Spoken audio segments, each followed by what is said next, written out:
We are live. Okay, guys, so happy Memorial Day. Let me know how the audio sounds and we'll get started here. Let me fire up the chat here on my laptop. Make sure that I'm reading you guys loud and clear. Let's see. Skip ad. All right, I think we're good. And all right, Ayelan, I think I see you on there. We got 10 on here watching. All right, so we'll give you guys a couple more minutes to get settled. I know I'm starting off here a little early. All right, Danilo's on there, Devin's on here, Renee's on here.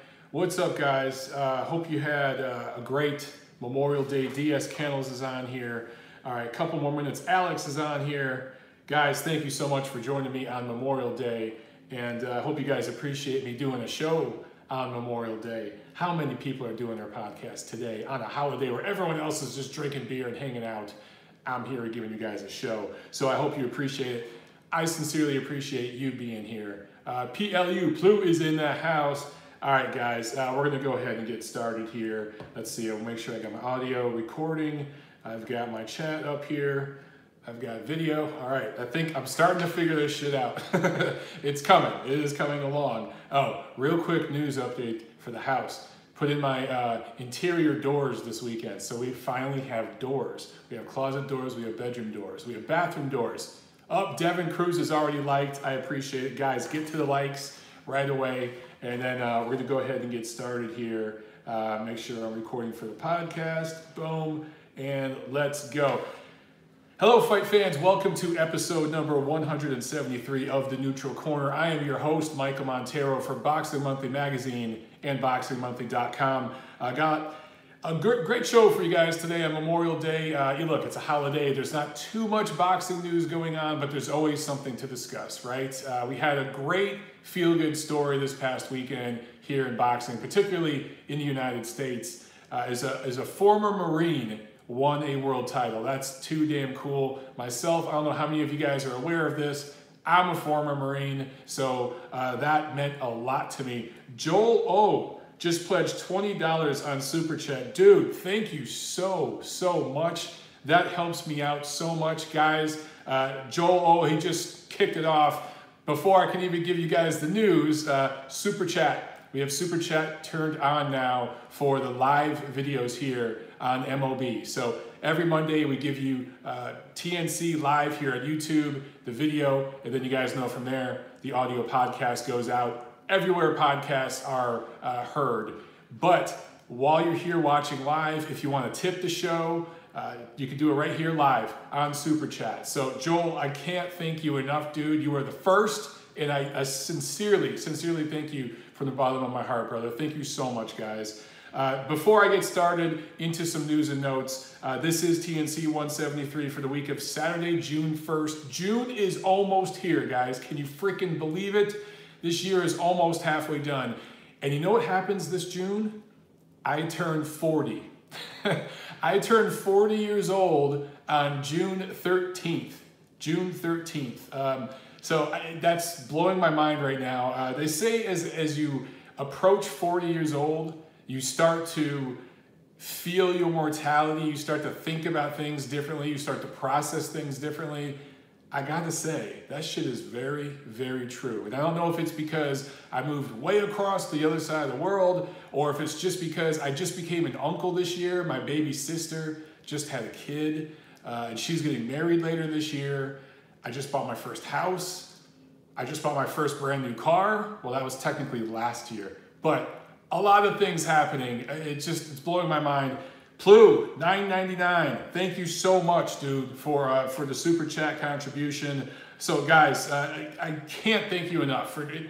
Every little bit. Again, I know I'm going to beat a dead horse here. Every single bit that I get from you guys, whether it's through Patreon or buying t-shirts or here on Super Chat, I roll it all back into the channel. And just a little more behind the scenes real quick.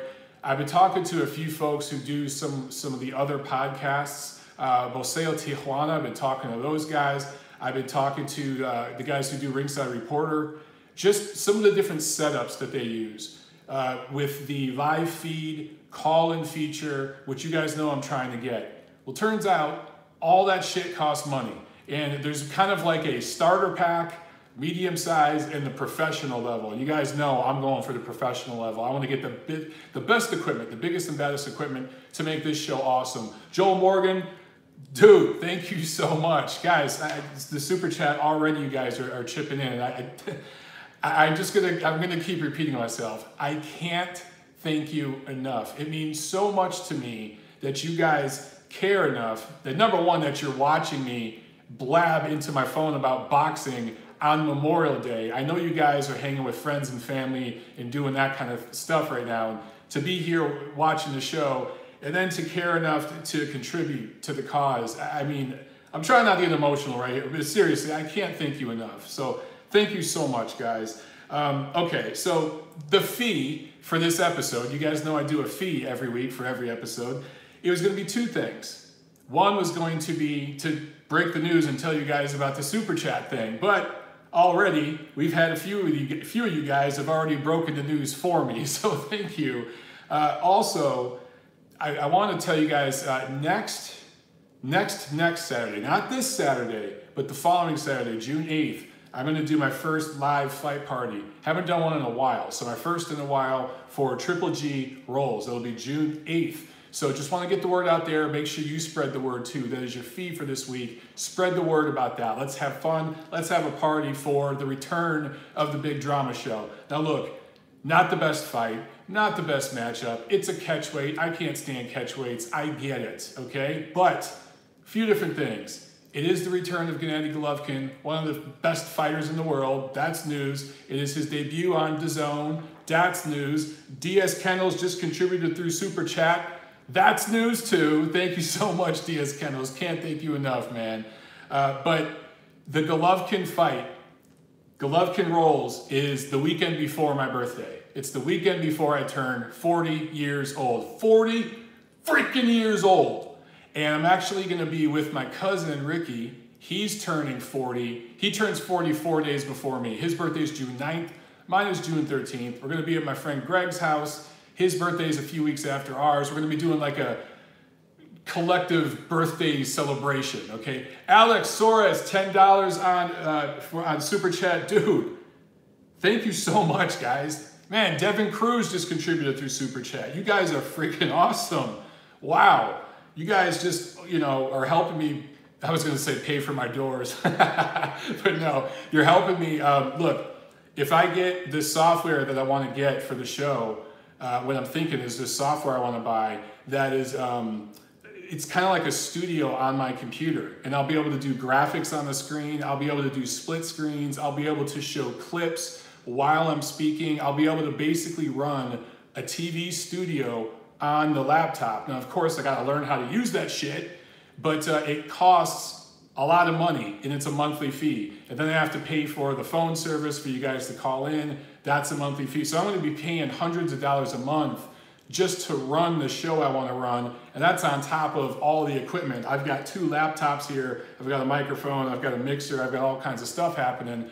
That shit costs money. So you guys, every little bit that you contribute is contributing to the show. So you guys are honestly, every time you do that, you're literally part of the show. You're part of Montero Unboxing. How freaking cool is that? Okay, I feel like I've been talking for 10 minutes and we haven't even got to any news and notes. I'm just so excited. Just want to remind you guys, Golovkin Rolls, June 8th. I want to say thank you to everybody so far that's helped out through Super Chat. I want to say thank you to everybody that's watching. We got Barrios on here. We got Sarah's on here. Mario's on here. Guys, you're awesome. All right, let's hit some news and notes real quick. Fight review, fight preview, and then we'll get to some questions, okay? Whatever you guys want to talk about. So I'll plow through some of these, but not a whole lot of news. Wilder Breazeale. I think you guys have probably already seen this, but the ratings peaked at just under 1 million viewers, slightly down from his fight with Ortiz, slightly up from his rematch with Stiverne, no surprise there. Some people were disappointed with that rating. But here's the deal.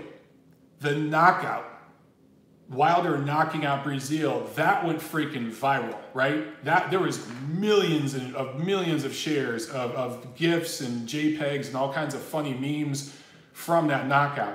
So it doesn't even freaking matter that less than 1 million people watched the fight live. What matters is that the result of the fight, yes, and he was fighting Brazil, let's not get carried away here, but the result of that fight went viral. And there are millions of views of the knockout.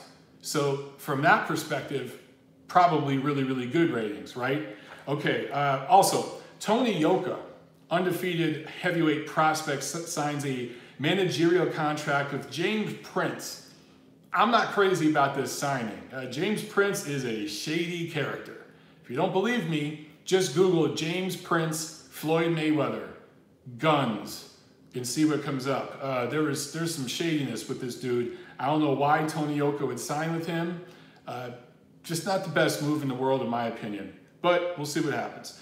Also, Daniel Franco, remember him, a fighter that suffered brain damage in the ring, formerly fought under Rock Nation Sports. He is officially suing Jay-Z and Rock Nation, saying that the brain injuries were really as a result of their negligence. They sent him out to fight 3 times within 79 days. Guys, do the math. 3 times in less than 3 months.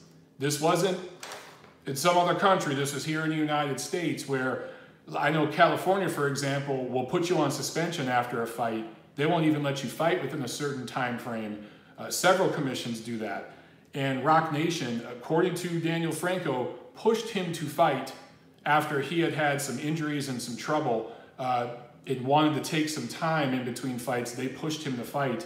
And of course, that 3rd fight in 79 days, he suffered injuries that almost killed him and changed his life forever. So I think at some point he's going to get something out of this lawsuit, because how in your right mind do you send a guy out 3 fights in 79 days, particularly if he's had injuries and such?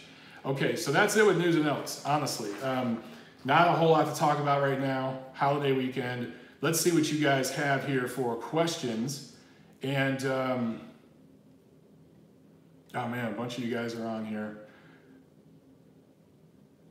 LR Chiga asks, did I watch Canizales versus Kimura? I haven't seen it yet. I haven't seen that Chinese card yet, but I'm going to talk about it. I saw the results. I know Canizales won, and won pretty one-sided from what I saw, or what I heard. Let's see, Rene Salcido. Michael, who are your 4 choices for the Mount Rushmore of boxing? All time, dude? Like, all time? I don't know if I can even think. There's so many fighters to consider, and if I can only think of 4, like all time, that's tough. But man, just off the top of my head, I gotta go with Pep. I gotta go with him. I gotta go with Robinson. So those are 2. Man, where do I go with? I'm gonna go Joe Louis for number 3, and maybe Roberto Duran, number 4. Just off the top of my head. Man, 4 all time, that's hard. Narrow it down, dude. 4 heavyweights, 4 middleweights, narrow it down. That's a lot easier. I'd have to, for 4 ever, I'd have to really think about that. Sarah asks, how do I see William, where do I rank Williams at 154? And how do I see the rematch with her? So you're talking about Julian Williams. Right now, you got to rank Julian Williams at number 1 at 154. I had Jarrett Hurd as number 1. He beat Jarrett Hurd pretty soundly. So I got him number 1.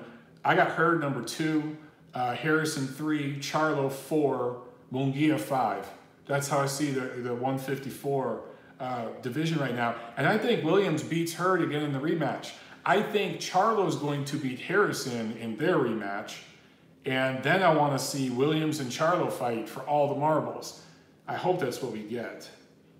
But yeah, that rematch is going to be great. I think anytime J-Rock and Hurd fight just because of their style matchup, it's always going to be a good fight. They just match so well. Joel. Yeah, Joel told me, Joel, he's just talking about how he emailed me about the t-shirts, and we were talking about Super Chat. So it was Joel who kind of kicked me in the ass to get the Super Chat going. Thank you so much, man. It actually, I thought it would be really hard to turn it on. It was pretty easy. So I'm starting to get better with this technology thing. Sarah asked, what do I see Ruiz doing the most? And what does he have to do, I think, in order to win? How do I see him going for the upset? So I assume you're talking about Andy Ruiz and Anthony Joshua. I'll talk about that later on in the show. But Renee Salcido asks, you get erectile dysfunction at 40. Nah, bro, I'm still operating like a 20-year-old son. Just ask Tiffany. Probably shouldn't have said that. But yeah, so far, no problems, man. Hey, you stay in shape, you eat good, the plumbing still works, no problem. Let's see, Renee says he likes Ruiz at an upset. I don't know, man. I can't see that. Sarah's on, but it's actually her man Miguel chatting for her. Joe asked, ESPN reporter Dan Raphael posted a PayPal tip jar for people to send him money. Doesn't he get paid enough? Did he really do that? If he did, he's getting a salary, like an actual salary from ESPN. And I know they've re-upped his salary once or twice. So, dude, if you're trolling, good troll. But if you're not trolling, wow, I don't know. Because it's not like Raphael does anything but write articles for ESPN. He doesn't do anything on the side of that, like what I'm doing here. I guess he does a chat with his readers, but that's on ESPN. He doesn't do anything privately from home, not that I know of. LR Chica says, Rolls is a pretty bad opponent, though. Yeah, he is. But then again, maybe he's unknown. Maybe he's better than we think. Personally, I think he's probably going to take Golovkin rounds because he is undefeated. He's never lost. And Golovkin is coming off a huge layoff. He's a little bloated. And I don't know if he's as hungry as he once was. So we'll see. Joel asked, Montero, what's up on my t-shirts? You said you have 2 in stock. I never heard back from you. Joel, I'm sorry, man. I was putting in doors all weekend. I haven't even checked my emails this weekend. So I got to get to them. My dad came down to help me, and he literally just left this afternoon. So I'm just catching up. But I am out of extra large. So I don't know if you want to get large. We'll chat. I'll get back to you, I promise. Let's see. More questions. Oh, this thing keeps updating. Okay. So you guys are funny, man. I love this chat. Diaz Canales asked, didn't Franco fight in Mexico while he was on suspension? I think one of those fights was in Mexico, and I think that's the fight he won.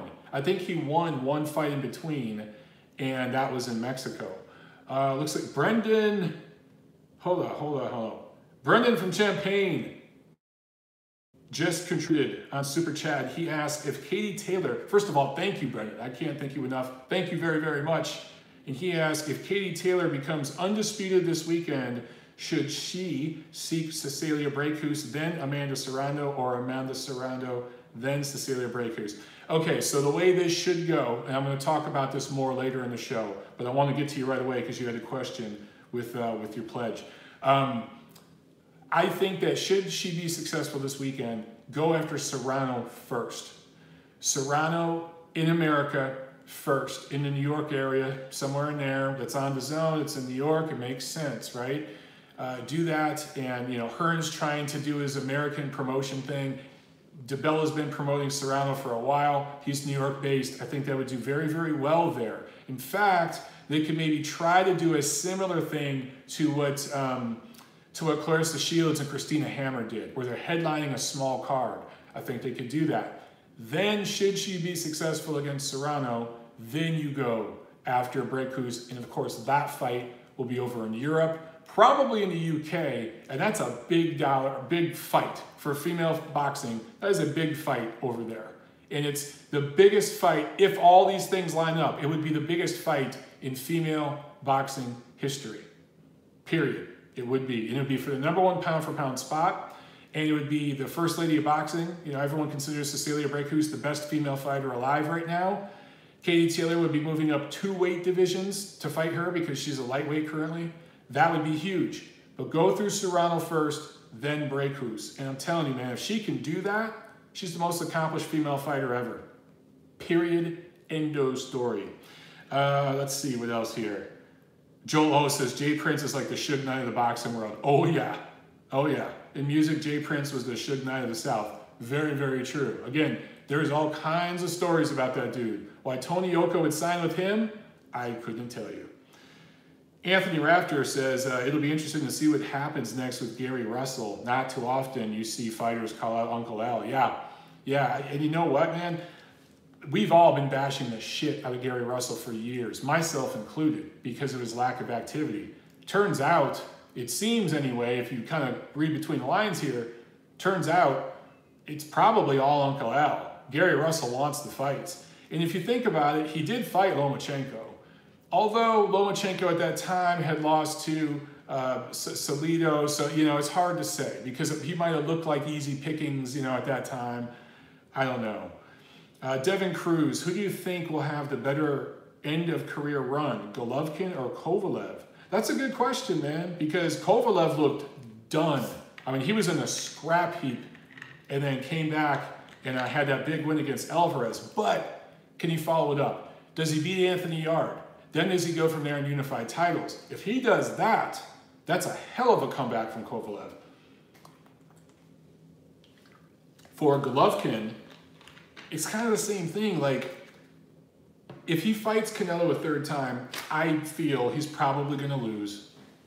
That's my guess anyway, but who knows? If he beats Canelo in a third fight, that's massive, right? But even if he loses to Canelo, moves up to 168, and wins titles there, unifies titles or does something, that's big. At this point though, dude, it's hard to say. Right now, Kovalev's got to be trending higher because of his last win. Although, there's delays with this Anthony Yarde situation, and I need to get that worked out. Hopefully Kovalev fights, Kovalev and Yarde, that fight is sooner rather than later, so that Kovalev can fight 3 times this year. If, this is a huge if Kovalev beats Yarde late this summer, early fall, and then at the very end of the year fights Beterbiev or one of those guys and unifies titles, 3 fights this year, wins all 3 of those fights, he's the 2019 Fighter of the Year. And that's going to really, really trigger some people. But he would have earned it. Chris Marinoff asked, what do I think about Devin Haney? Is he the goods? Yeah, he's the goods. I did a story on him in Ring Magazine recently, a few months back. So go back and find that. Check it out. It should be on the website by now. A few months after the magazine's been out, sometimes you can find the articles posted online. But check out that article. I definitely think he's the goods, man. Joel Morgan says, we all know Pacquiao is already an all-time great, but if he gets by Thurman at 40 years old, there's that number again, 40, and looks decent doing it, does that put him top 10 or so all-time? It puts him in the discussion, man.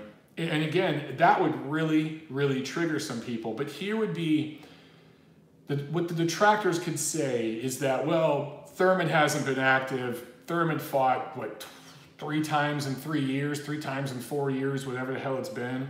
So the win against Thurman isn't that impressive. However, to me, I would say, who gives a shit? He's beating a kid in his physical prime that's the #1 rated welterweight by many, at least in the top 3 by just about everyone, at 40 years old. That's huge, right? That's obviously huge. So yeah, if he looks really good doing it, it changes the discussion with Pacquiao. It truly, truly does. LR Chiga asked, did I see that Hughie Fury farce of a fight? You know what? I didn't. I didn't see it. And that just tells you kind of what I think of Hughie Fury right now. It just, yeah. If he fights someone that it matters, okay, I'll pay attention. Not right now. Renee Salcedo says, John L. Sullivan, Jack Johnson, Julio Cesar Chavez Sr., I'm assuming, and Mike Tyson.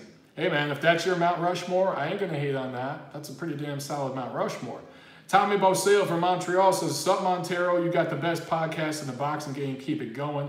Thank you so much, brother. And one day, I'm going to get up to Montreal. I can't wait to see that part of Canada. It's one of the few parts of Canada I haven't seen. I'd love to check it out. I hear, correct me if I'm wrong, Tommy, but I hear Toronto is the New York of Canada, of course. Vancouver is the Seattle of Canada. And then I hear that Montreal is like the Boston of Canada. Is there any validity, any truth to that? Let me know. That's what I hear in terms of architecture and just the feel of the city. Kind of curious what you think of that. Left Hook Chronicles, what's up, you guys? More Canadians, what's up? Glad to have you guys on. Do I think the Callum Smith, Hassam Endam is a good matchup to sell a future with Smith versus Canelo in the mind of boxing fans? I doubt about this. So I'll talk more about that matchup later in the episode.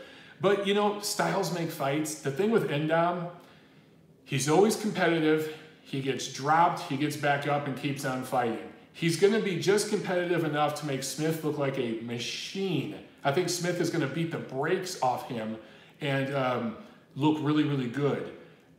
I don't know if he stops him, but he should score multiple knockdowns and dominate.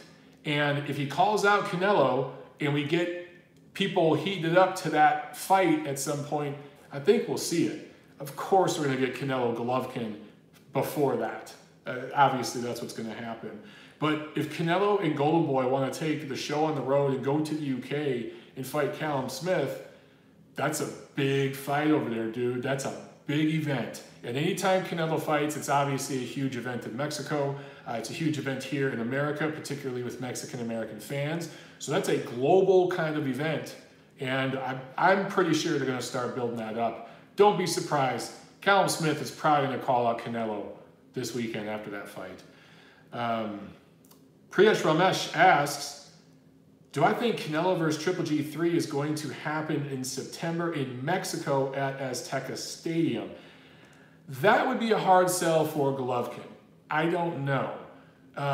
It's possible. It's absolutely possible. But Golovkin already had reservations about fighting in Vegas, which he feels is Canelo's backyard. But in Vegas, he got extra money. He can demand more money, so he's more willing to go to Vegas because Golovkin's made it clear. He's going for the money at this point in his career.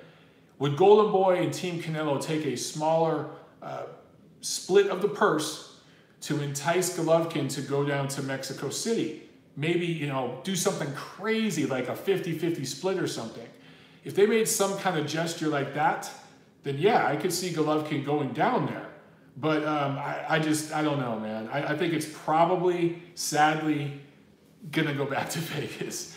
That is my prediction. I'd love to be wrong. I would love for that fight to come to New York, to come to Texas, or even Estadio Azteca. I think that would be really, really cool. That might be one that I'd take the trip down to Mexico for. I think that would be an amazing event that I'd love to see. Joel asked, who did Thurman hire to help him in his fight against Pacquiao? Thurman said he added 2 professional trainers for this fight. I'm not sure. Honestly, I haven't really dug much into the Thurman-Pacquiao fight quite yet. I'm not as juiced up and as excited for it quite yet as you guys are. So I haven't even started calling people and talking to people in the camps or anything like that yet. I'll get there. I'm just more excited for these fights coming up in June 1st. You know what I'm saying? So I'm digging into that and researching that. I haven't even talked to anybody remotely connected with the Thurman side yet. I will, I promise. But yeah, I haven't heard. Hopefully Keith isn't training at LA Fitness like he did for his last fight, apparently. DS Kennels 210, his Mount Rushmore is Tito Trinidad, Chavez, Gotti, Sweet Pea. Damn, bro. That's solid. That's solid because you got some style there. You got some mean body punching. You got some balls to the wall heart. And you got some defensive skills. You put all 4 of those dudes together, you might have the perfect fighter of all time. So that's a pretty good Mount Rushmore. Maybe that's what we should go for. If we're going to call out our Mount Rushmore, best 4 fighters ever, if you could blend 4 fighters together to make the perfect super fighter, that changes that conversation. We'd probably get some good matches that way. So yeah, let me hear them. Drop them, guys. Your Mount Rushmore, if you could put 4 boxers together to construct the perfect boxer ever, who would your 4 fighters be? Let's see. Prime TV says he's probably making like $50K salary. You're probably talking about Dan Rafael. It's more than that, but you know, he ain't getting rich. Sarah asked, do I see J-Rock as a complete boxer? Pretty damn complete. There's always a couple things you could do better. It comes down to styles. For Hurd's style, it plays in perfectly to what Williams wants to do. For Charlo's style, that's different. So styles make fights. Against a guy that fights like Hurd, if J-Rock is on his game and he's focused, he's always going to look good. He's always going to look real good. Okay, so MJB Taco says, gotta have XLs for us fatties. He's talking about the MLB t-shirts. Oh man. Okay, let me catch up. Where am I at on this chat? Oh, we got another super chat. Vlad Rodacek, thank you very, very much. Thank you so much, man. I didn't even see that on here. I'm so behind. This chat is going nuts. There's a lot of you guys on here. So thank you very, very much. Let me see, did you have a question? No, you just contributed, man. Thank you very, very much. Okay, guys, let's get to the review real quick.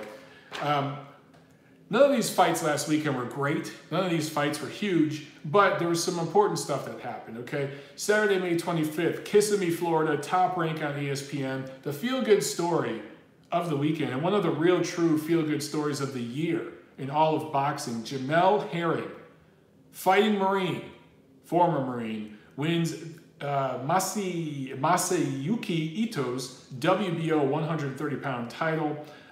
10 years to the day, he lost his daughter.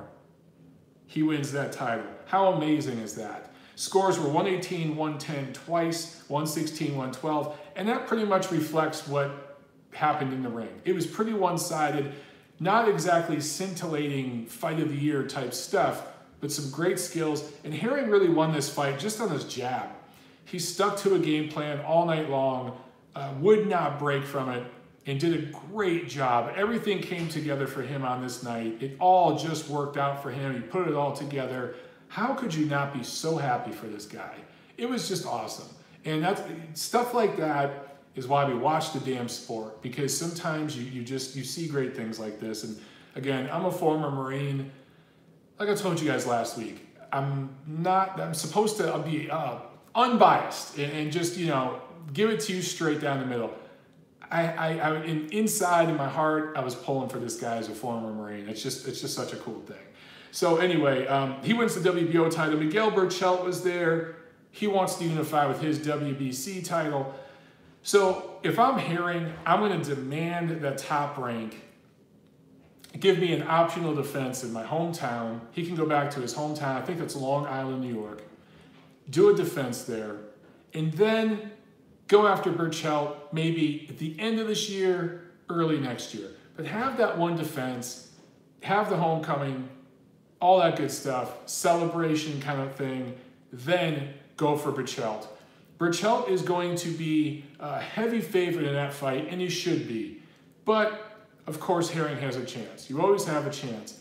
But now that he's won this title, I hope Bob Arum, Top Rank, I hope they do the right thing.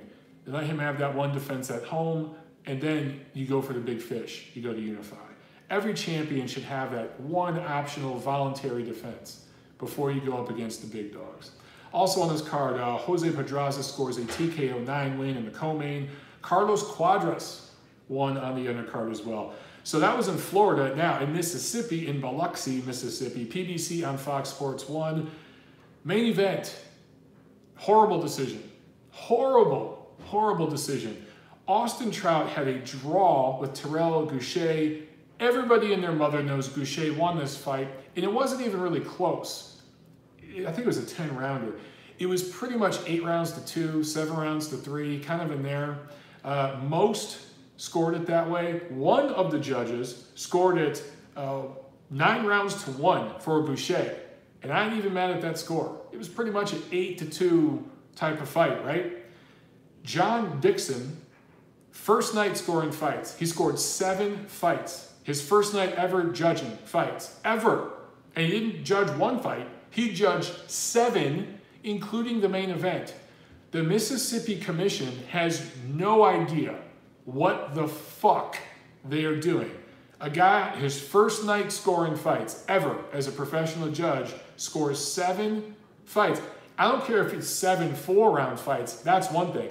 But 7 fights, including the main event. Somehow gave 6 rounds to Trout. Bill Hunter, who does have some experience, had it 5-5. So it is a draw. What's so funny is Trout is calling for the rematch. He knows he lost. Goucher, for what it's worth, says, no, I won this fight. I don't want to run it back again. I'm moving on. I don't blame him. Oxon Hill, Maryland, Matchroom on DAZN. Devin Haney scores a KO 7 win. Looked fantastic.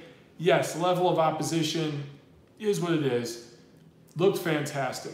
He's ready for a title shot. Eddie Hearn tried to get him a title shot, but Bob Arum at Top Rank kind of outmaneuvered him. They wanted to go after Luke Campbell. It's going to be Lomachenko going after Luke Campbell for, I think, the WBC lightweight title. Haney's going to have to wait, but he's ready. Also, Michael Hunter, TKO 2 win, and undefeated heavyweight out of Croatia, Filip Hrgović, 6'6", out of Croatia, was 25-4 in the World Series of Boxing, and he's now 8-0 as a professional, TKO 1 win. Sunday, May 26th in Fuzhou, China, Xu Kan scored a TKO 6 win over Shun Kubo, defends his WBA, his version of the WBA featherweight title. And Venezuelan Carlos Canizales scores a unanimous decision win over Sho Kimura to defend his WBA junior flyweight title. Okay, so that is it for the review. Let's get back to some questions real quick, and then we'll preview what we got coming up this week. Okay, DS Kennels asks, Haney versus Teofimo Lopez, who wins right now? Right now, I'm going to go with Lopez. There's just a little extra dimension there. However, a couple years from now, man, you know what? I might go back on my word here. I was thinking Haney right now is at 35. Lopez is at 130. Haney's a little naturally bigger. I still get the sense that Haney's still developing. I think that even with the extra weight, even moving up in weight a little bit, I think I'd pick Teofimo Lopez to beat Haney right now. A couple years from now, though, I think Haney's going to develop more and develop more of that slick defensive style to nullify Lopez. Oh, you guys are saying, did Lopez move up? All right. You guys, a couple of you guys said that Lopez, oh, you know what? What am I saying? He is at 135. I'm losing my freaking mind. Sorry, guys. Yeah. Teofimo Lopez is at 135 right now, so is Devin Haney. I'm losing my mind. He's going to move up eventually to 140. So anyway, yeah. He was never at 130. I'm sorry, guys. For some reason, I was thinking of Gervonta Davis. I don't know why Gervonta Davis entered my brain.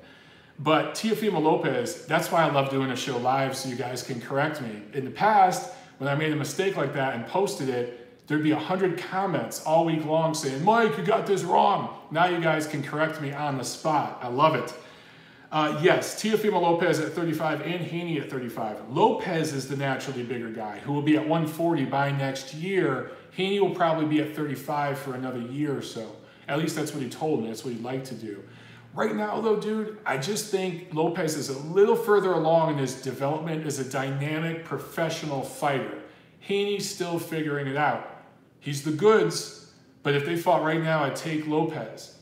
A couple years from now, I might change that pick to Haney. And I know that fight at that time would be at 140. But I think I might take Haney to like win a Floyd-ish, Mayweather-ish kind of decision where he does a lot of holding, grappling to nullify his opponent's offense and eke out a decision. The best thing that Haney did was sign with a major promoter. Because I remember I interviewed him earlier this year for that piece I did in Ring. And I asked him, because he was promoting himself. And I'm like, dude, what happens when you fight against the top guys? And they have these big promoters. And he was thinking, I don't know, man. I think I'll be fine.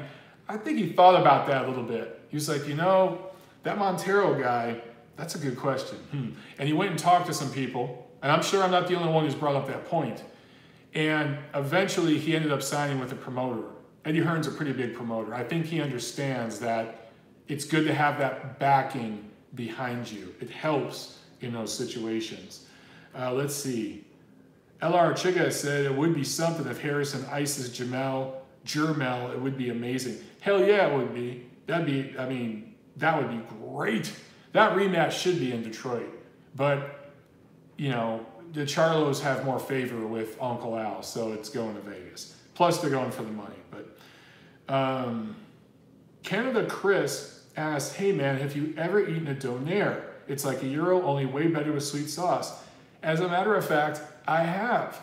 Tiffany and I have had them several times, and they're pretty damn amazing. Anything with meat, I'm there.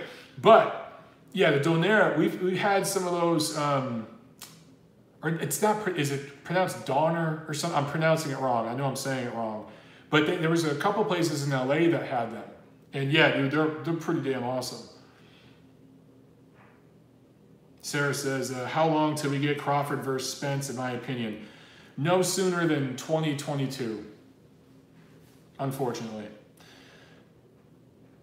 Yeah, Renee Salcido says, if Joshua gets past Ruiz, he and Wilder have to meet, no excuses. Sorry, guys, but that fight ain't happening until at the earliest next fall, probably 2021. I hate to say it. Let's see. Some of you guys think Crawford-Spence is never going to happen. I don't blame you.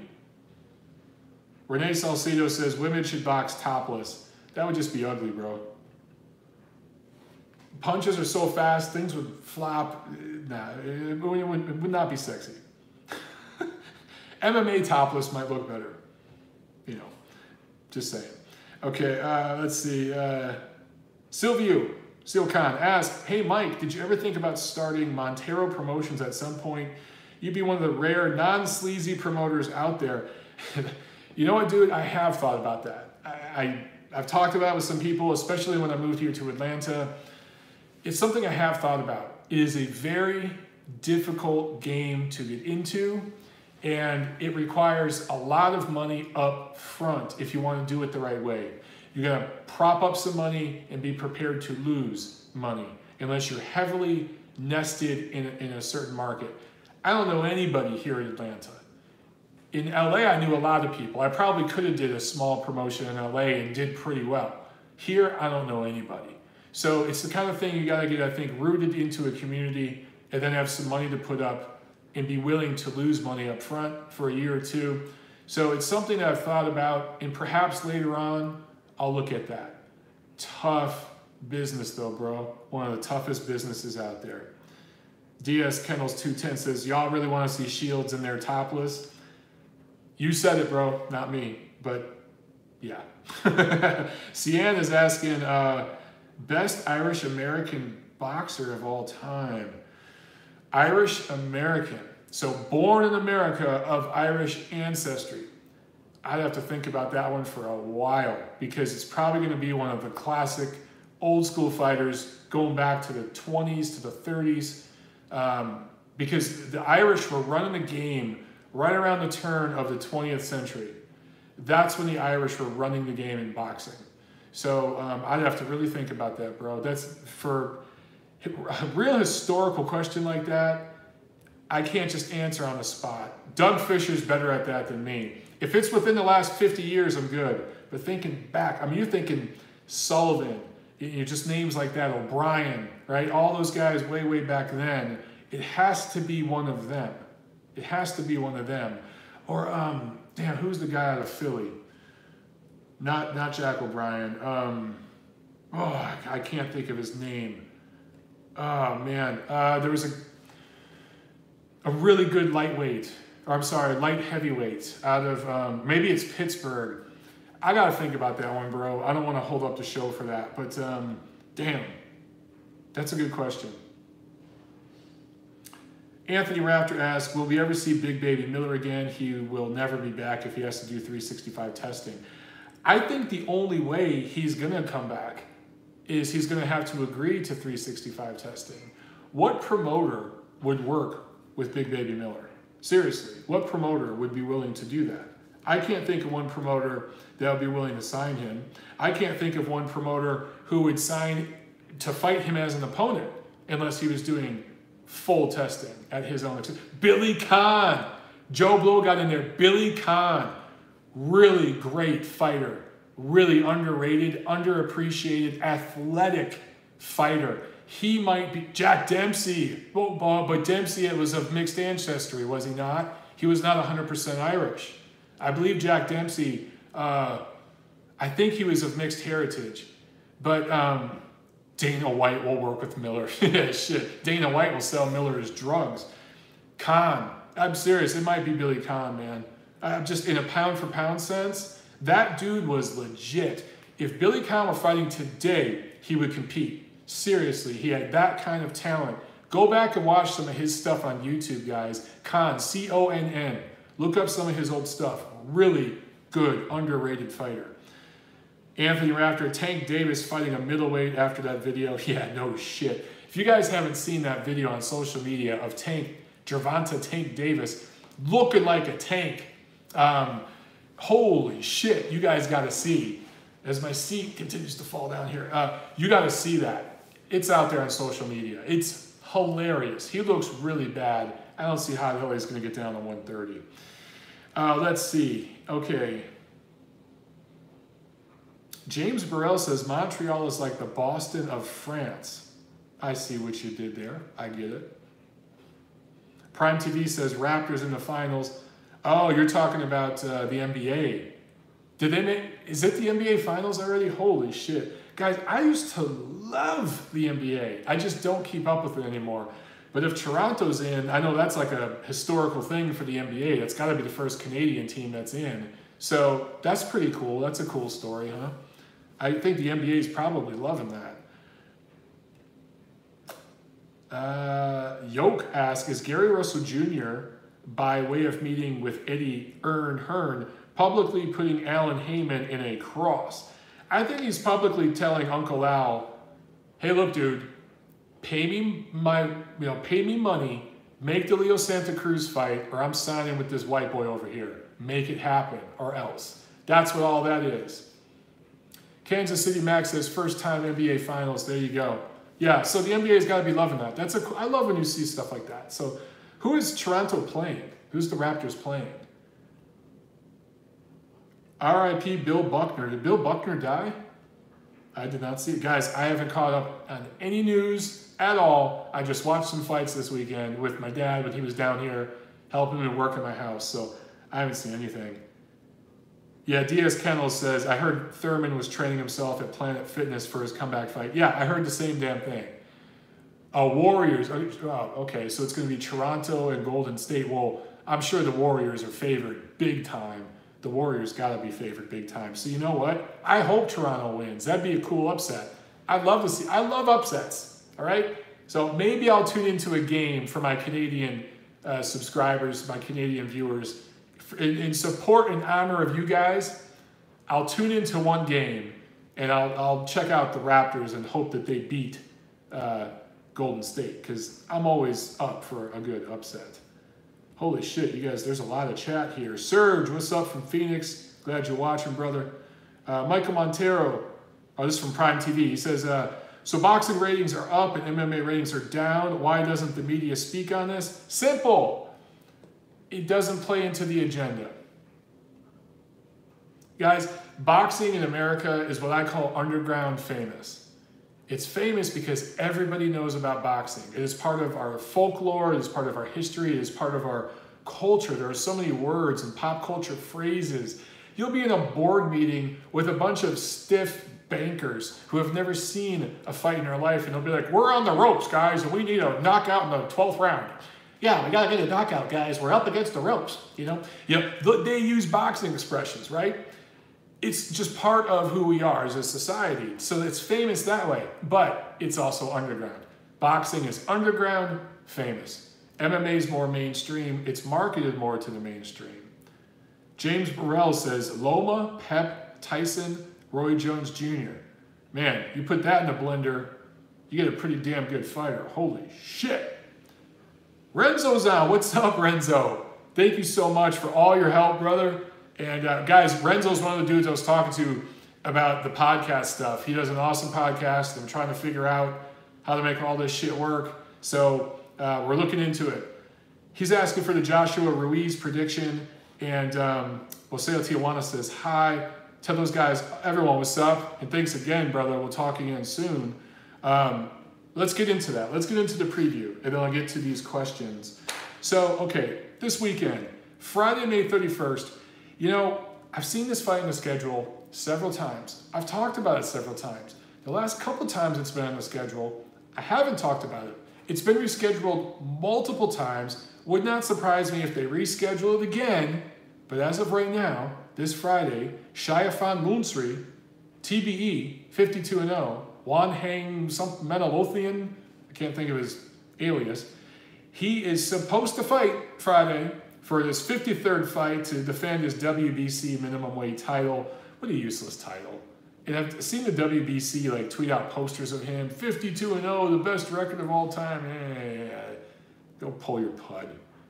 Anyway, Saturday, June 1st, Cardiff, Wales. A card from Lee Eaton, picked up by ESPN Plus, and in the main event, undefeated flyweight prospect out of Wales, 15-0, Jay Harris, going up against a Spanish fighter, Angel Moreno, in a 12-rounder European flyweight title. In California, San Jacinto, California, Soboba Casino in San Jacinto, California. TGB Promotions putting on a card. PBC on Fox Sports 1. There's 1 million prospects on this card, 15 fights. TGB, they basically stack these cards like an MMA card. There's always at least a dozen fights on their cards. In the main event, Hugo Centeno Jr. going up against Willie Monroe Jr. The battle of the juniors. Devin Alexander fighting Ivan Redkach, and Filipino featherweight prospect, Southpaw, 22-0, Jack Tapora fighting in a 10-rounder. And then the big card of the weekend, and this really is a good card. Eddie Hearn, Matchroom, they loaded this card. Anthony Joshua, 22-0 with his IBF, WBA, WBO heavyweight titles, going up against Andy Ruiz, who only has 1 loss, and that was a very close loss to Joseph Parker back in 2016. Has not lost since. In the main event, of course, it was supposed to be Jarrell Big Baby Miller, the big, loud, trash-talking New Yorker that would have helped make this a little bit bigger of an event just because of his trash talk. Andy Ruiz is a quiet guy, reserved guy from Southern California, Mexican-American, doesn't exactly fit the demographics of New York. There's really no Mexicans in New York. Just the demographics of this thing got a little mixed up, but I do think Andy Ruiz, look, for a last-second replacement, considering that Luis Ortiz turned down the fight, Adam Kovnacki turned down the fight, who else? There's a couple other guys who turned down the fight.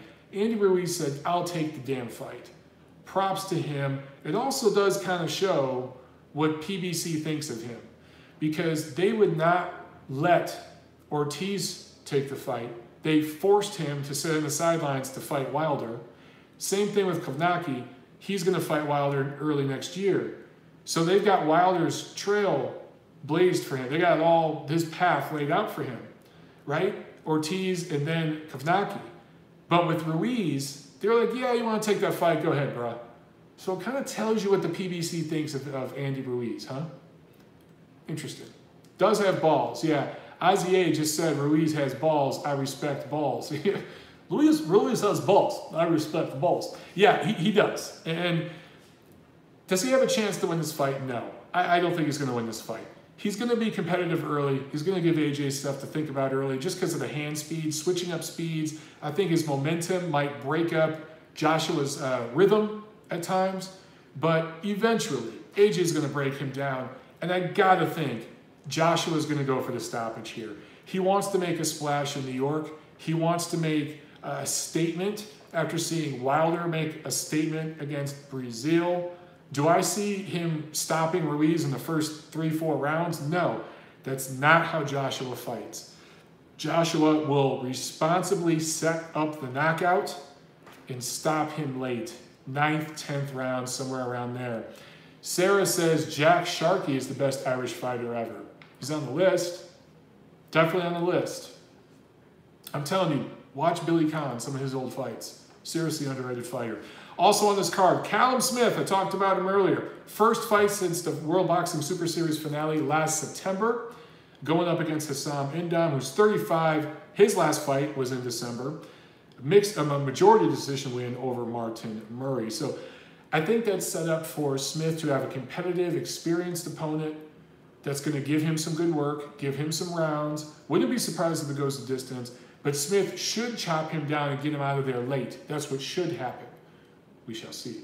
Also, Josh Kelly, 9-0, welterweight prospect, 2016 Olympian out of the UK. He's going up against Philadelphia's Ray Robinson, who had a draw with Egidijus Kavaliauskas in March. Try saying that name 3 times fast. 10-rounder for a minor title. And the female fight, Sarah says Khan almost beat Joe Louis. Yeah, he almost did. Pissed Joe Louis off and then got cracked. But anyway, Katie Taylor going up against Delphine Persoon. I'm probably butchering that name. I know it's a Belgian name. I don't know dick about Belgian, how to pronounce the names there. I do, however, know that this is a complete unification of the lightweight division. Katie Taylor, 13-0. In 13 pro fights, she's already got the IBF, WBA, WBO. Her 14th fight, she's going for the WBC. Persoon is 43-1. And I've tried to find female boxer pound for pound lists. I've only found a few of them, but every single one of them that I have found, Persoon has been rated in the top 10. Christina Hammer was not. So I am going to draw parallels to the Claressa Shields Christina Hammer fight, because that fight was being hyped up a lot here by certain YouTube channels, certain fan channels. You guys know where I'm going with this, that were salivating and all over that fight talking about it. Biggest female fight of all time, yada, yada, yada. It wasn't. It was one of the biggest female fights here in America of all time, sure. But this fight is better. This fight is more competitive. This fight is higher rated pound for pound, both opponents. So last summer, the Boxing Writers Association of America put out a female, their first time putting out a female pound for pound list. Persoon was rated 6th. They haven't put out female ratings again since. I don't think ESPN does. I know Ring doesn't. Boxing Monthly doesn't. So anyway, Katie Taylor, Delphine Persoon, completely unifying the lightweight division. If Katie Taylor wins this fight, I'm sorry. She should go past Claressa Shields on the pound for pound list, and she should be right behind Cecilia Brækhus. That's what she'll be on my female pound for pound list. Not that I know a whole lot about female fighting, but I'm trying to get more into it because female boxing is growing, okay? So that's what I see happening if she wins this fight. It's a big deal, guys. Okay, let's get to some more questions. We've been going here for almost an hour on Memorial Day. Hope you guys had a great holiday, by the way. I just saw one of you guys. Sorry, I didn't see the name because the chat rolled by, but you guys talked about Top Rank signing that Cuban prospect. Yeah, and a lot of people made I talked some shit about that because, of course, Top Rank, they first had Guillermo Rigondeaux out. That didn't turn out too good. I think this will be different style-wise, mentality-wise, everything else. So the name is skipping me right now. I'll see it in a second here as I scroll down. Southpaw's on. What's up, man? Appreciate you watching. Renee Salcido asked, are you surprised there hasn't been a death in the ring in MMA given the brutality? Absolutely not. The brutality, it looks brutal. It looks devastating. The violence, it's not nearly as brutal health-wise as boxing is. Boxers take punishment to the brain much more than MMA fighters. It's night and day. And they take more punishment to the organs, to the liver, to your different organs, you know, taking body shots. You guys got to remember, and I'm not trying to sit here and, yeah, Vlad's talking about me drinking my sparkling ice. I like these drinks because they're sugar-free, but I get the bubbles, so it's like drinking pop, but without the guilt. Tiff buys them for me. Anyway, what was I saying? Oh, yeah. I'm not trying to bash MMA, but MMA, they don't know how to punch. Most of the fights turn into wrestling. They get on the ground and roll around, and look, that shit's skillful, and, you know, there's a whole method to it. I understand that. I'm not trying to say that's good, bad, whatever. You might snap an arm, you might rip someone's shoulder out of the socket, and that looks brutal. It looks devastating. You might cut someone's skin with the gloves that are designed to cut skin because it's for marketing purposes. That looks cool, it looks brutal. It's not the same as getting jabbed in the head 400 times in a fight. That is much more brutal to your health. That's why boxers die. That's why MMA wrestlers don't die. That is the difference. The wrestlers like in WWE and all that shit that die, that's from steroid use. That's a different kind of wrestling. So let's see. Let's see. Boy, we got a bunch of people on here, man. LR Chiga said that Pedraza fight was great. You know, I only caught the second half, but yeah, pretty good stuff.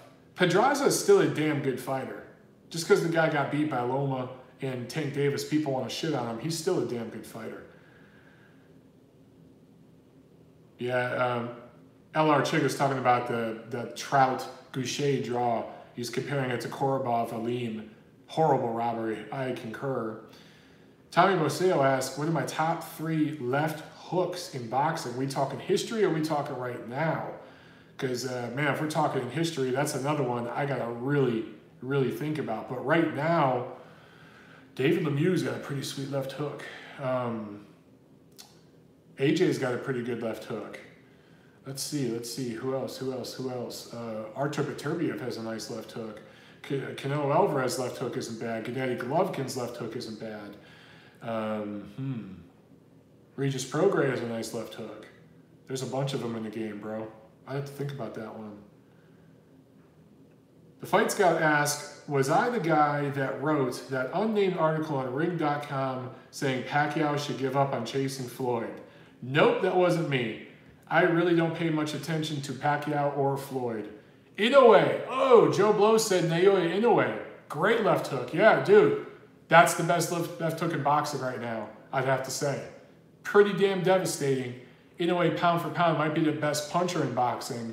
Certainly the most accurate and devastating with his shot. It's like cracking a whip. And that left hook is nothing nice. And the thing with Inoue, he can shoot that left hook to the body and he can shoot that left hook upstairs. He can do it both places and it gets you out of there. He can get you out of there just as easily to the body as he can upstairs. Nasty, nasty, nasty, nasty.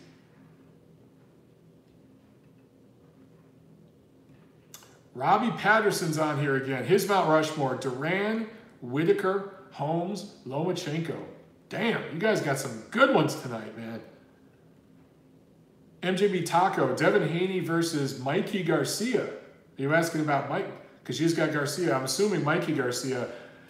Dude, Mikey beats him. He ain't ready for Mikey yet. Not ready for Mikey yet. But those two, you know, in 2 years, if they fought at 140, I might go Haney. But just Garcia with his experience and everything, if he could get down to 35 right now, he beats Haney. James Burnell says, Dillian White has a great left hook. Hell yeah, he does. Michael Barrios says, Ryan Garcia, good left hook as well.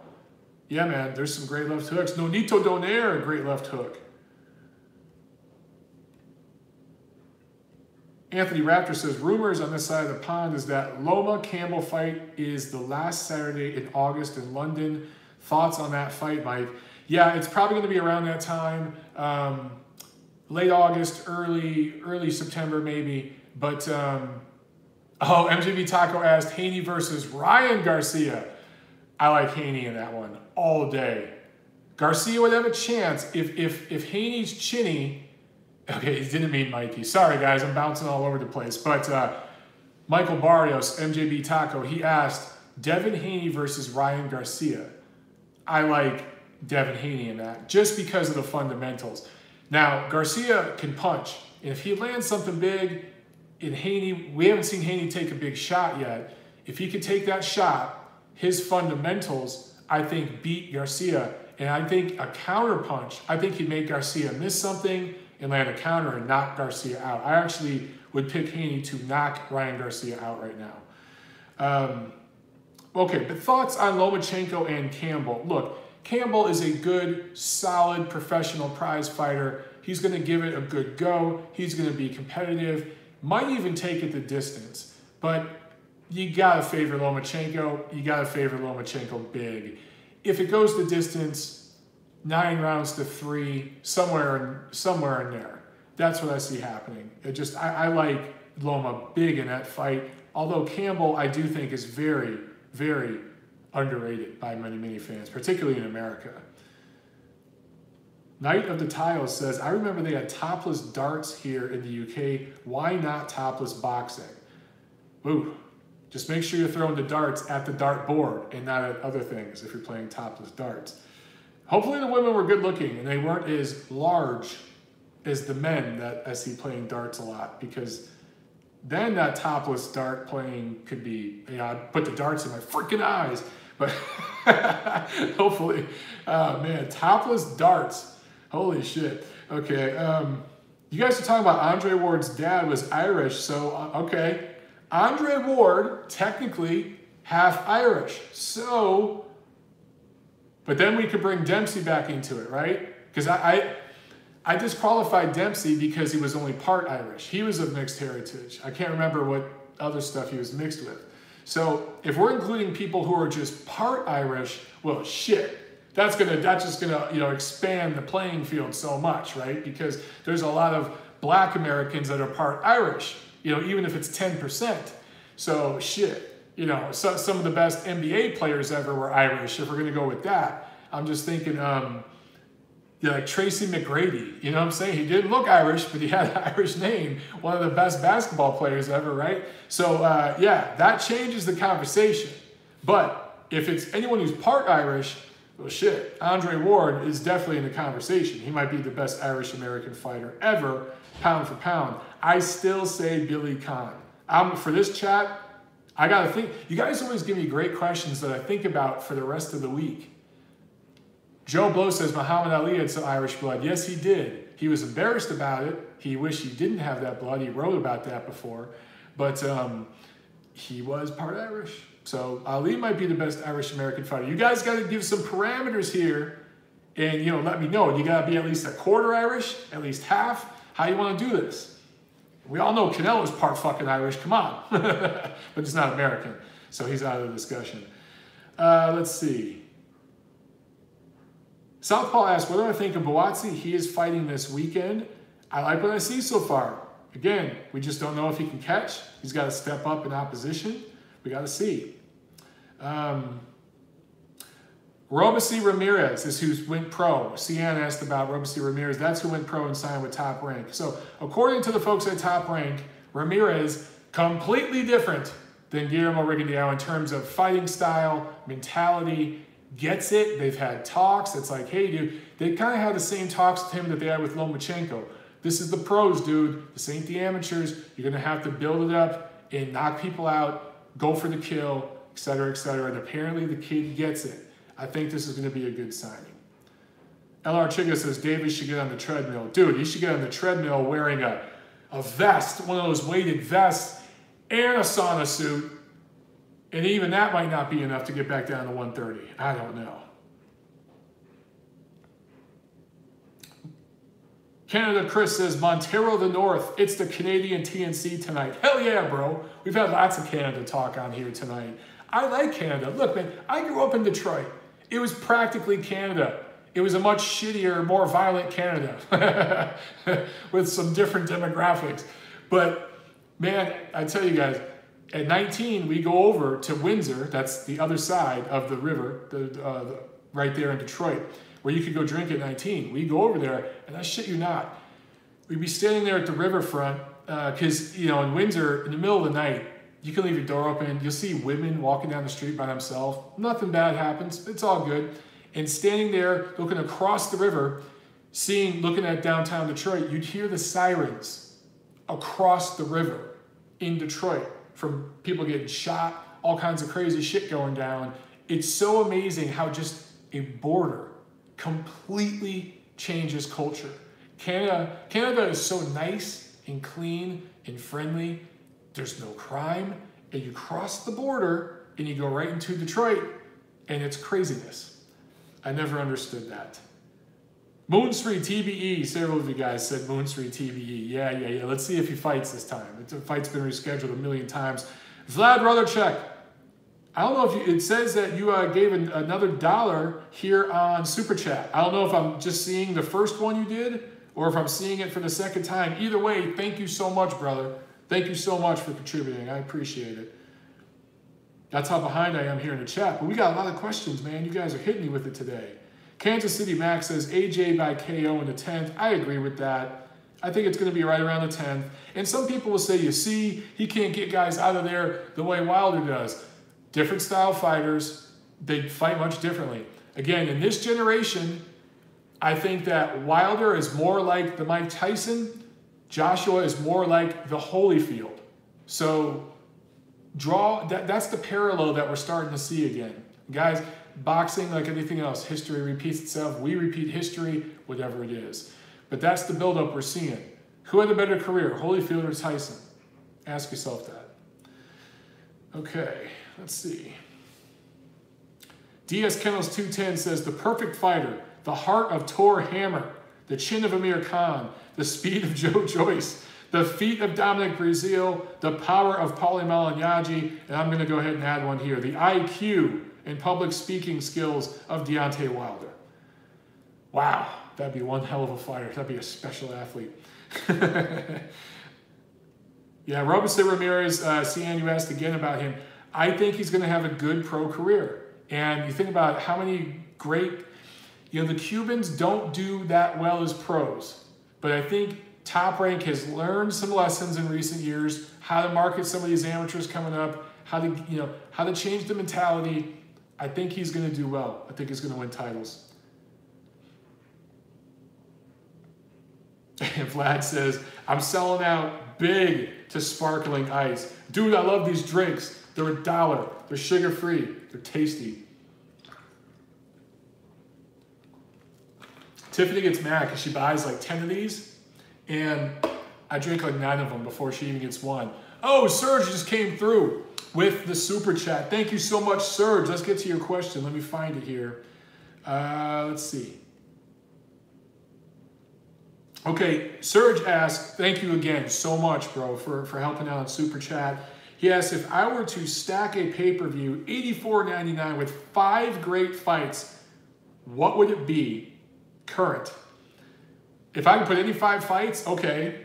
AJ Wilder. Let's go Kovalev Beterbiev. And let's go, yeah, Kovalev Beterbiev. Let's go, of course, the winner of Canelo Golovkin 3 versus Charlo. Let's go Lomachenko versus Lopez. No, I'm sorry, Lomachenko versus Garcia. That's 4. And then, of course, Spence versus Crawford.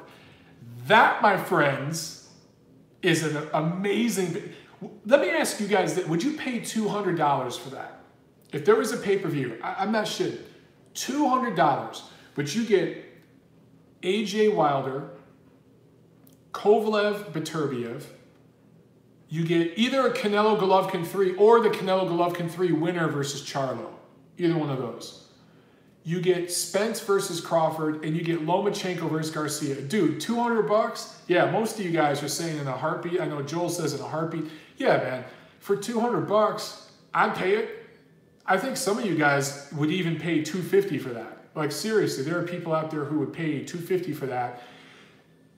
I wonder if something like that could ever be done.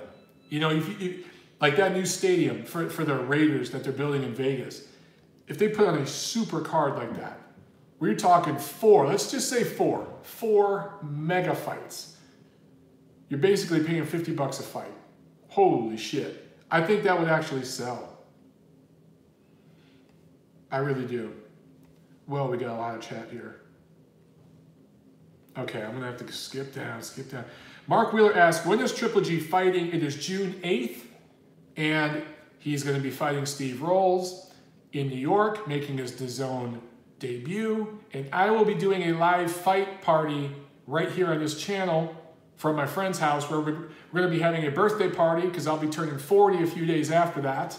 So make sure you tune in, man. Let's watch it together. It might be over like this, but something tells me Rolls is going to take Golovkin rounds. I actually think that's going past the 6th round. I really do. If there was a buy or sell over under 6 rounds, I'd buy the over on that. Seriously.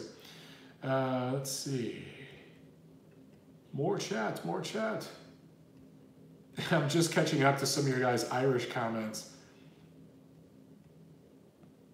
Southpaw says Dempsey was Cherokee Indian mixed with Irish. Okay. Yeah, I thought it was something like that. Cody, 8804, says Andy Ruiz is going to beat AJ by decision. All right, Cody, you're on the record. And then he follows up and says Ruiz will get robbed. Cody says Andre Ward is American, not Irish. You don't call Golovkin a Korean boxer. Well, now you're mixing up where someone's from versus their ancestry. I mean, Andre Ward is American, but if he has Irish ancestry, then he's part Irish. I mean, you can be both. That's like when I tell you guys, Mexican isn't a race. I get in arguments all the time. You guys, any of you who have family from Mexico, you know what I'm saying. That'd be like saying, I'm of the American race. No, you're of the American nationality. You could be from Mexico and be Native American. You could be mestizo, which is Native American and European, or you could be 90% European. There are even Mexicans who have some African blood, right? So I get in arguments with people all the time about this. You can see Mexicans of all different shades and different, facial and hair textures and everything else, facial features. It's a nationality.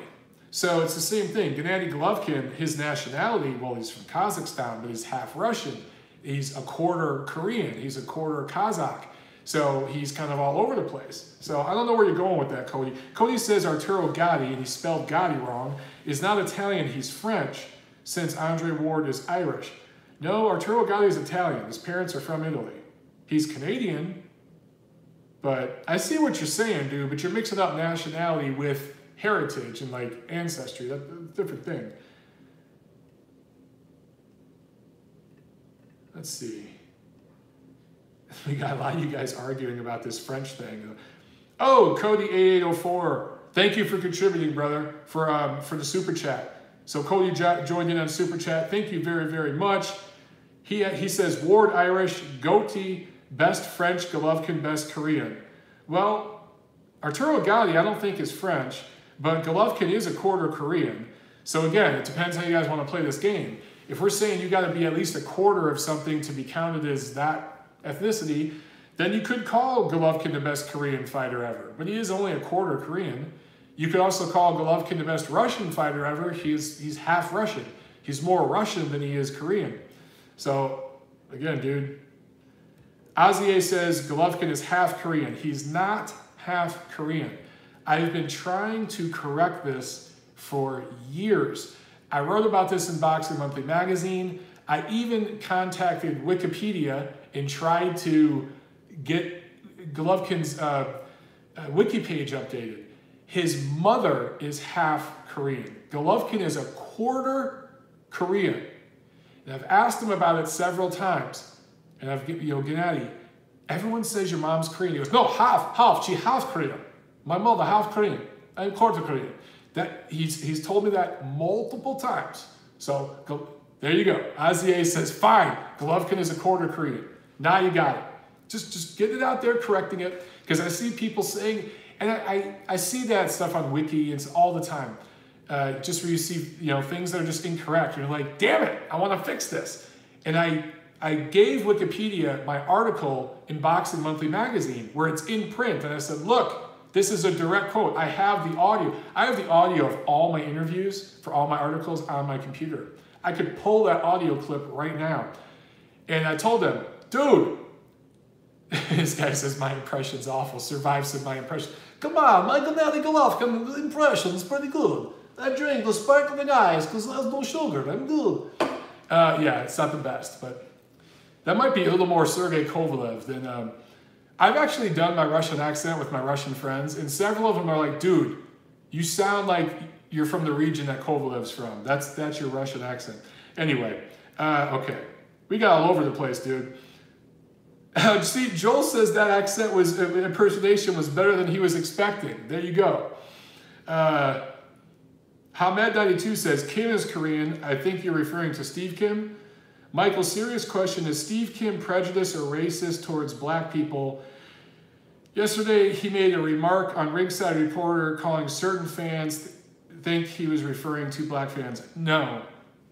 Guys, you know that Steve Kim is my friend. I love him like a brother. I do anything for him. And I really mean that. And I know he means that when he says it about me. I can tell you with a straight face, Steve Kim not prejudiced, not racist. I've literally hung out and met Steve Kim, his friends. A lot of his friends are Mexican, but he has a ton, it sounds really cliche to say this, but the dude really does have black friends. He has a really good friend who's half black, Doug Fisher, who they've worked together for years. He's not racist, but what Steve Kim does, unapologetically so, to his detriment in our modern politically correct times, is he calls things the way he sees it, and he's not afraid to hold everyone to the same standard. And unfortunately, we live in a world where Steve Kim, because of his light skin, is not allowed to criticize certain people. And Steve, pretty much like myself, says, you know what? Fuck that. If this person's a moron, I'm going to call him a moron. I'm not going to curve the grading scale for this person. So he is critical of PBC. And when he says certain fans, he's not talking about black fans. He's talking about ignorant fans. I don't know what conversation you're referring to, dude, so I can't speak for that. But he reports and talks about things.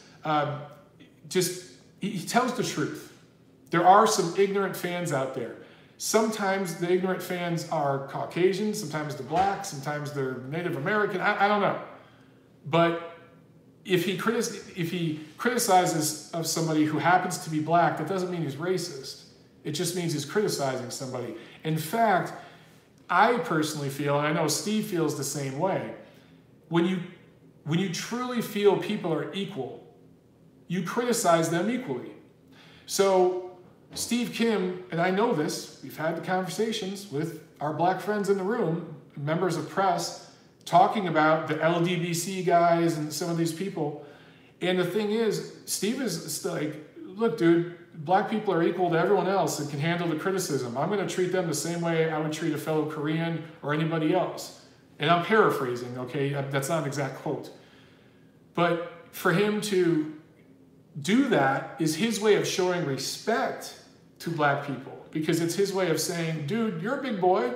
You're doing this shit wrong, man. I'm going to tell you, and I'm going to hold you accountable. That's him showing respect and being respectful. If he said, no, yeah, you're screwing up, but you need my help because you're inferior to me, so let me help you. That's what I feel and Steve feels, and some people from our ilk feel that too many people in media do now. And to us, to me, that's the real racism. When you treat people a different way because of their race and you're less critical, or you treat them with kid gloves, you use different language, different rhetoric to speak with them, that's disrespectful. If you hold everyone to the same standard and criticize everyone equally, that's showing respect. And that's all Steve does, man. So you got to give me more info, Hamed, but I can tell you with absolute certainty, he's not racist. And it's an absolute fucking shame that he gets called that all the time. And props to Eric Lorta, who does the Ringside Reporter podcast and brings Steve on. Even though a lot of people out there are like, why are you bringing Steve Kim on? He's this, he's that. Eric knows he's not racist. That's why he brings him on. So, and other people that bring Steve on their show. Guys, I've hung out with Steve in my private life, have nothing to do with boxing, just gone out, hanging out, talking about family, our lives, our childhoods and stuff, having heart-to-heart talks. He's a good dude. He's honestly one of the best people I've met in all of boxing. He's a wonderful person. And that's why the people that ride with Steve and really, really like Steve, they're good to him because he's good to them. And there's people of all different ancestries that are related to him in the game. So if he was talking about certain fans, he's talking about certain fans. He's talking, hey, this group of fans right here, he's talking about them. Now, if he said, black people do this, that's one thing. He's never said that. He's never said that. Yeah, Hamed, you ask a lot about racist stuff. James Burrell is saying that. And Hamed, I don't want to beat up on you, bro, but you ask a lot about racist stuff. Look, man, I saw you made a post recently with a certain media member I'm using quotes, that said some racist things about Eddie Hearn. I saw that post, and that was good of you to expose that person. He's now being exposed for who he is. But if you remember, that person really went after myself, went after Steve, went after Doug Fisher, the guy that I'm not even going to say his name here, went after my channel, right? What did he say in that video? That guy used racist rhetoric, flat out racist rhetoric, right? Have you ever heard myself, Doug Fisher, Steve Kim, any of these other guys that get accused of that word ever use rhetoric like that? Ever? Ever call anybody a name like that? Ever? And then look at our personal lives, dude. Doug Fisher's mixed. Steve Kim, 90% of his friends are Mexican, they're not even Korean. I'm engaged to a Chinese woman. I'm not Chinese. Okay, so we're not racist. It's so stupid. I have to constantly answer these questions. So anyway, yeah, Joel O says Doug Fisher is half black and he gets called racist. What does he do? Look in the mirror and punch himself in the dick? I hate you too. He punches the right ball, then the left ball. I mean, what do you guys think? Like, that word gets thrown out so many times. Alex, what the fuck? You're not Chinese? Yeah, guys, calm down with the racist shit. I mean, the truth is, 90% of human beings really just want the same things as everybody else and want to get along and love each other and have their family and chase their dreams. People get caught up on bullshit. Don't get caught up in all the bullshit that the media wants you to get focused on. Every election, we have an election coming up next year in this country, and you already see it with the politics, right? Shit's already ramping up. It's everything the news reports. It's devastating. It's so big, and breaking news, and the world is ending. Meanwhile, the economy's good. Yeah, there's violence in the world, but collectively as a whole, around the world, we are safer than any generation before us, right? Look at the millions, the tens of millions, shit, probably over 100 million people that died in the 20th century as a result of war, the huge world wars, these dictators, in different parts of all this crazy shit that went on. And now, things are a lot better. So calm down. Relax. Enjoy the fights. All right? Let's just get back to boxing. Guys, stop calling each other racist. No one on this chat's racist. All right? Relax. Okay. All right, guys. One more question. We're going to bounce up out of here. All right, Cody.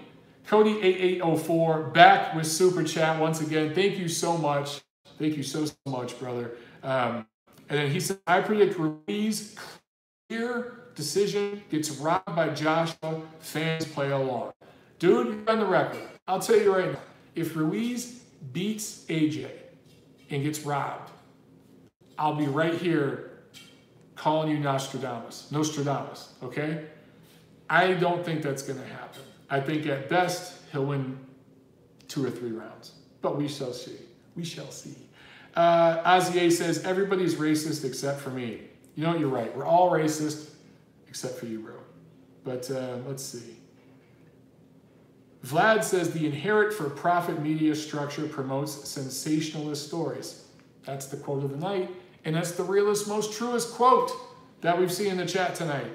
It's literally, they need you to click. They need you to get mad and yell and share the story on your social and call your mom, call your dad, and tell them about the story that got reported. So they're going to sensationalize everything. It's all blown out of proportion.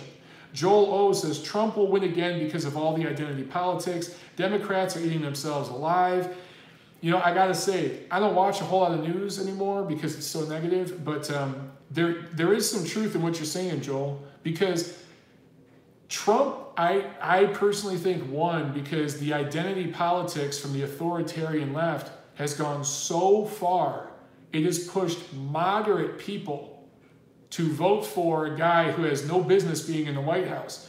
Because it was basically moderates who were the ones who put Trump in.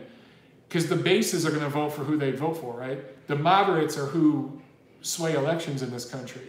But the shit got so crazy on the other side that they said, you know what, let's just blow up the whole system and vote for this reality TV show guy. Screw it. Screw it. At least he's not calling everyone a damn racist. That's it.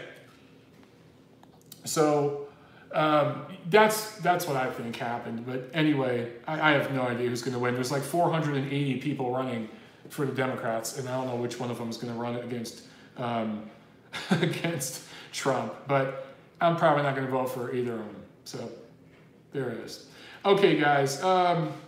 Mark Wheeler says, I'm an AJ fan, but Wilder hits harder with one punch, but AJ puts shots together way better. I agree with you. I 100% agree. Again, Tyson, Holyfield. One made more money, got people a lot more excited. One had a much better career and looked much better when they finally fought head-to-head. I think we're going to see that again with Wilder and Joshua. All right, guys, that's it, man. I thought this was going to be a quick episode. It ended up being an hour and a half. But thank you so much for all you guys who helped us out on Super Chat. Remember, get the word out about the Triple G Rolls Fight Party June 8th, a few days before my 40th birthday. And a reminder, I will be in Detroit for my 40th birthday. More about that later. For any of my Detroit peeps out there who want to meet up. Guys, thank you so much. Happy Memorial Day. I hope you enjoyed it. You had a great weekend with your family and loved ones.